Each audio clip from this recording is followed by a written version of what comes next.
what's that, to have a more open gesture. Yeah, that's all my learning goal. Yeah, hello everyone, welcome to my presentation. Well, before I start, I just want to ask you a question. How many of you like to eat these foods when you feel stressful? And do you think they will reduce your stress? Well, some yes, some no. And I believe you will find some very useful information from my today's presentation because I'm going to talk about the stress and comfort food. So, what is comfort food? Comfort food is the food you can eat during the stress because they can give you more positive emotions and also pleasure. There are some factors behind comfort food. The first one is gender. Female tends to eat more comfort food than males. On the other hand, the young people like to eat more comfort food than elderly. Finally, different cultures may have different comfort food, but in China, we like to eat noodles as comfort food. However, in Australia, some people like to eat apple pies as comfort food. However, they have one thing in common, that is, those foods are high in carbohydrates. So, does carbohydrates can reduce our stress? In order to answer this question, we need to look at how does our brain control our stress. As you can see, this is our brain, and there is one important part called HPA axis. And this axis plays a very important role in stress accommodation. So, normally speaking, when you receive some stimulus from the environment, your body will increase the production of one hormone called cortisol. For example, if you heard that you will be grading on today's presentation last week, your body will increase in the level of this hormone. And the function of this hormone is to inhibit the activity of HPA axis. And by doing this, your brain will recognize that today's presentation will be a huge stress for you. Well, on the other hand, in order to cope with this stress, your brain will start to increase in one neurotransmitter called serotonin. Well, serotonin will further decrease the level of cortisol while restore the function of HPA axis. By doing this, it's okay for you to come back to calmness status. However, during the chronic stress, for example, you will feel very stressful for the last 7 days until you finish your presentation today. So in this case, your body tried to use serotonin for a long time, and the using rate will be higher than its synthesis rate.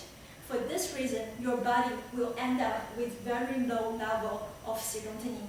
And finally, it will become very hard for you to become calmness again.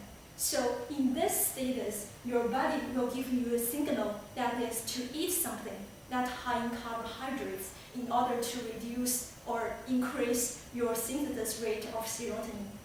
There is one mechanism behind this called sweet food and serotonin mechanism. And this mechanism is related to one amino acid called tryptophan. Tryptophan is one precursor of serotonin synthesis.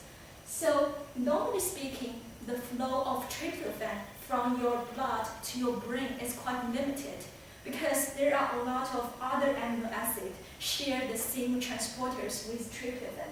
So for this reason, the synthesis rate of serotonin in your brain is quite limited.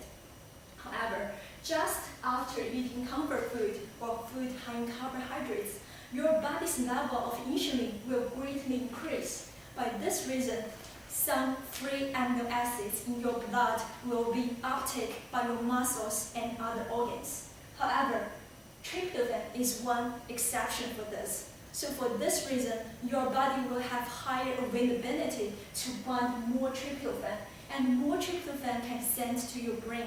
For this reason, the synthesis rate of serotonin will greatly increase, and your stress can thus be reduced.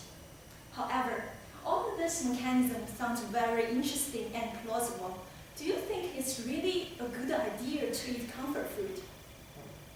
Well, the answer is no, because recently some scientists find that if you eat comfort food for a long time, your brain structure may be changed a little bit.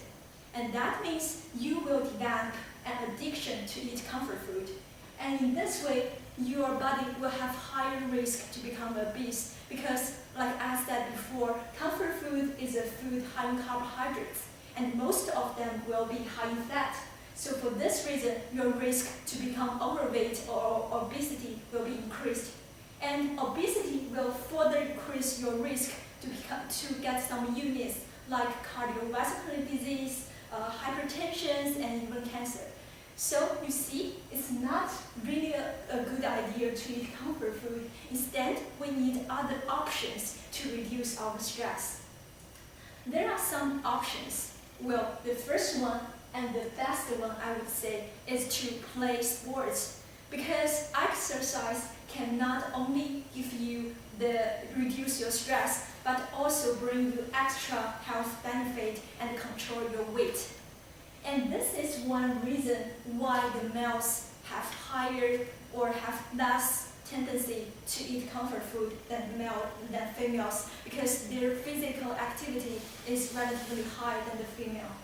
Well, on the other hand, if you say, well, I really hate doing sports, I cannot do that, there is a secondary choice. Well, the handsome boys. Well, that doesn't mean that you should find those handsome boys to make you feel more relaxing. That just means that you should find something that you are interested in to distract your attention from stress or eating comfort food. However, if you choose this method, please do be very careful and do it in a proper way and proper time and place, because it's really bad for you to develop an addiction to those handsome or pretty guys, right?